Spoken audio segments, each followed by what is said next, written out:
It may not seem very exciting right now, but at some point in the future, a couple of buddies are gonna be sitting around a table smoking a blunt, and one of them's gonna ask,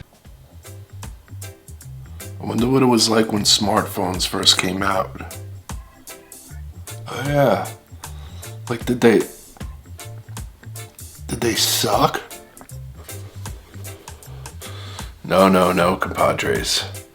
The question is, do they know they sucked? When I think about it, it's pretty cool to say that I was there in the beginning. And one of my first smartphones stands out so much in the long list of smartphones that I've owned over the years. That phone is the HTC EVO 4G from Sprint.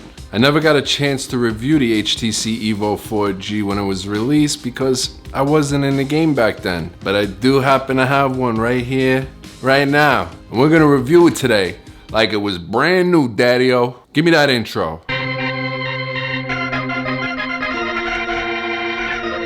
I don't know why HTC didn't last very long on top, but in the beginning, HTC was the shit. They were so innovative. To me, it always seemed like they were a year or two ahead of everyone else, especially when it came to the Android overlay, Sense UI. And in my opinion, the EVO 4G was definitely the best smartphone of 2010. If you've owned this phone in the past, then you're gonna love this throwback. And if you never have, you'll be pretty surprised to see what HTC brought to the table 10 years ago. First, let's check out the hardware. On the front, you have a 4.3-inch LCD display, which at the time was considered huge. We have an 8-megapixel shooter on the back with dual LED, and next to that is the phone's single speaker grill. And below that, we have one of my favorite features already on the HTC EVO 4G. It's a kickstand. It's perfect for watching videos on landscape and even gripping the phone. You just throw it right between your fingers right there, and you can lay in bed all night like, On the front, we have a 1.3 megapixel selfie camera. On the bottom, we have 4 capacitive buttons. We have a home, a menu, a back, and a search button. On the right, we got a volume rocker. On the left, there's nothing. On top, we have the power button, and we have a 3.5 millimeter headphone jack.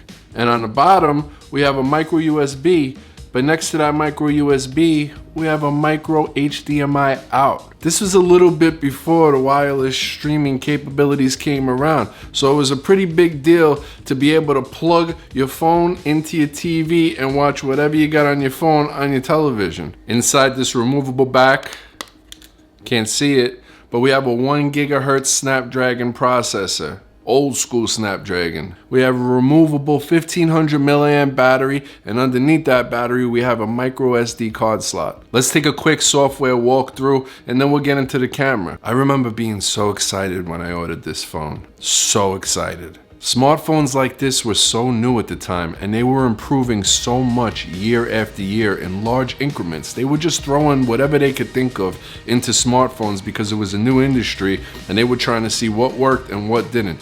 It was a great time to be a smartphone owner. It's kind of like everybody knew that this new smartphone thing was here to stay, and everybody was just trying to catch a lead. It was just HTC, Samsung, and Apple for the most part. The EVO is running Android 2.3.5 with the Sense UI overlay. Doesn't seem too impressive now, but the EVO's animations were kind of eye-opening back in the day. The clock when you unlocked your phone, the app tab drawer, even the weather app, it was kind of a big deal. Nobody was really doing animations like this and smooth transitions. They were kind of like the first company to do it. This phone kind of had CarPlay, before Apple. I mean, not really, but pretty similar. It was called Car Panel, and you had a little tab there just like this. You had your phone, your contacts, your maps, and this phone right here, this actually runs a really old version of Google Maps. It was kind of cool to play with it. There's even an old ass version of Facebook on here. Good times, good times. Okay, let's jump into the camera tests. Remember, 8 megapixel on the back, 1.3 on the front, 720 HD on the back video capabilities, and 480 on the front. So really high definition. Let's get a couple pictures with both cameras and then we'll do a little vlogging test. Yeah, we're gonna vlog with this.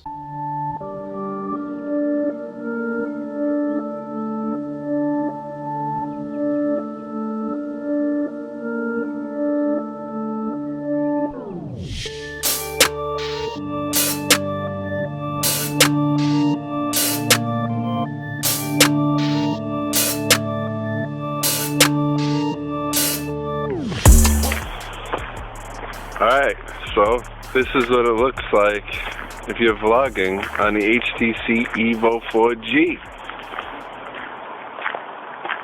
Can't imagine that the video quality looks good at all. Again, this camera is like close to 10 years old now. I do wonder how the autofocus is, how the microphone sounds. You guys let me know what you think.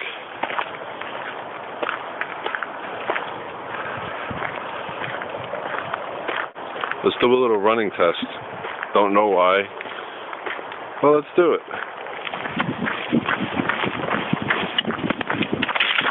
Oh man, my iPhone.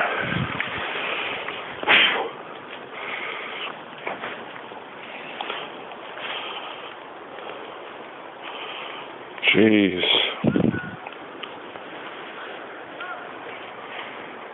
Any cracks on it? No, it's doing alright.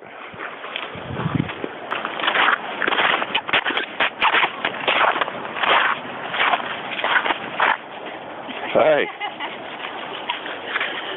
You didn't intrigue her enough. Hey! Alright, nobody likes me. How's everybody doing? What's up? Baseball bat. Hi. This is your pity pet? Down. What's the matter? Come on. What are you doing? I'm doing a review What is it? on my first smartphone ever. This thing is 10 years old. Yeah. What's the camera on? It's the HTC EVO. 1.8? No, it's 8 megapixel. Really? Yeah, 720. That's crazy. Yeah. Phoenix, come! What's up, bud? Hi. Phoenix. Not interested. Phoenix. You hear me? He knows. Alright, so there's not much more we could test out here. I mean, it's not like we're taking this thing serious. You hear the microphone, you see the stabilization, you see the phenomenal video quality. I mean, this should pretty much be every YouTuber's go-to vlogging camera. I only paid like $29 on eBay for it. I did have one originally when it came out, but that thing didn't last. Alright, let's briefly, very, very briefly, because who cares about it, and we're going to have to upscale the hell out of it from 480 to 1080. But let's briefly go over the front-facing camera just for the hell of it. Alright, here is 480. 1.3 megapixel front-facing camera. A vlogger's dream. I don't even think this is 16 by 9. Alright, that's that. It's funny because this video was shot in 4K and then downsampled to a 1080 timeline. But really, it was shot in 6K because I filmed it on my Sony a7 III, which shoots in 6K and then automatically downsamples it to 4K. It doesn't have 6K capabilities, but that's what Sony says. 6K, downsample to 4K, and now we're downsampling that 4K down to 1080p. And then this shoots 720, and we're gonna upscale that to 1080p just to kind of get some kind of even playing ground here, because I don't want to make you guys watch a 720 video just for the vlogging test. Alright, so that's it, ladies and gentlemen. I hope you guys enjoyed this little throwback review video of the HTC EVO 4G by Sprint.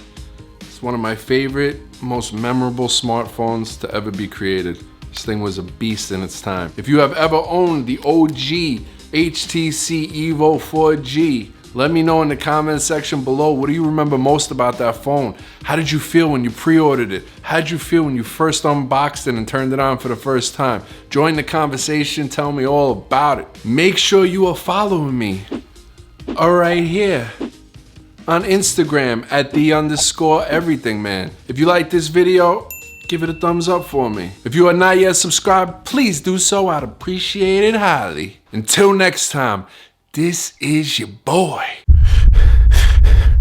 This is your man, Tim the Everything Man, signing out. Salute. Raise your hands up. Raise them up.